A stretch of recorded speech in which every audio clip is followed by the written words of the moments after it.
Welcome to my channel Indira వంటల్లో. ఈరోజు గుత్తి కాకరకాయ వేపుడు ఎలా చేసామో చూడండి. కాకరకాయలను ఈ విధంగా తీసుకొని పైన ఉన్న అవి మొత్తం తీసేసి ఈ విధంగా చేయాలి. తర్వాత ముక్కలుగా కొయ్యాలి. ఉన్న విత్తనాలు కూడా తీయాలి. తీసిన తర్వాత మనము కొబ్బరి 2 స్పూన్లు తీసుకున్నాను, 4 స్పూన్ల మిరపొడి,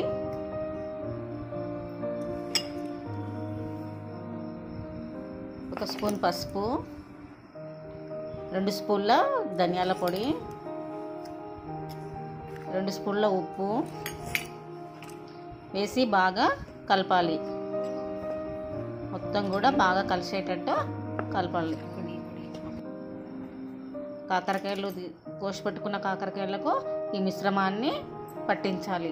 కాకరకాయల్లో ఒక కాకరకాయలు ఈ విధంగా పెట్టాలి. అన్ని కాకరకాయలకు పెట్టేసేయాలి. ఈ విధంగా లోపల మిరపొడి మనం పెట్టుకున్న మిరపొడి మిశ్రమం ఉంది కదా, ఆ మిశ్రమాన్ని అంతా కూడా పెట్టేసేయాలి.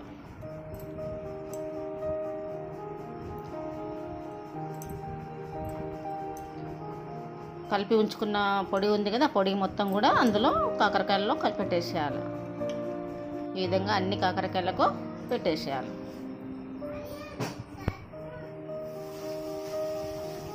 పొడి మొత్తం కూడా పెట్టేసిన తర్వాత స్టవ్ ఆన్ చేసి ఒక బాణలు పెట్టుకొని మామూలుగా 3 స్పూన్ల నూనె వేసాను.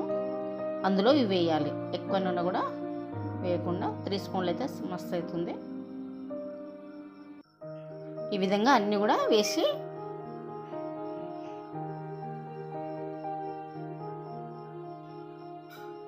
కలపాలి బాగా.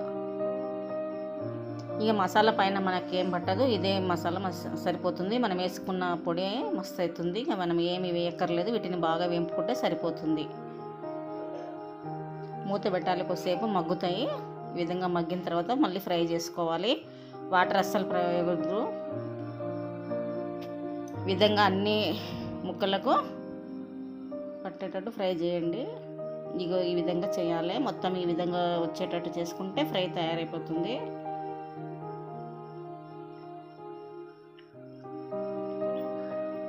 లో ఫ్లేమ్లోనే వేపుకోవాలి. ఎక్కువ మంట పెడితే వేగవు, మాడిపోతాయి. చూడండి, కొత్తిమీర కరివేపాకు వేసాను. అయిపోయింది. కాకరకాయ గుత్తి కాకరకాయ అయిపోయింది, రెడీ అయిపోయింది.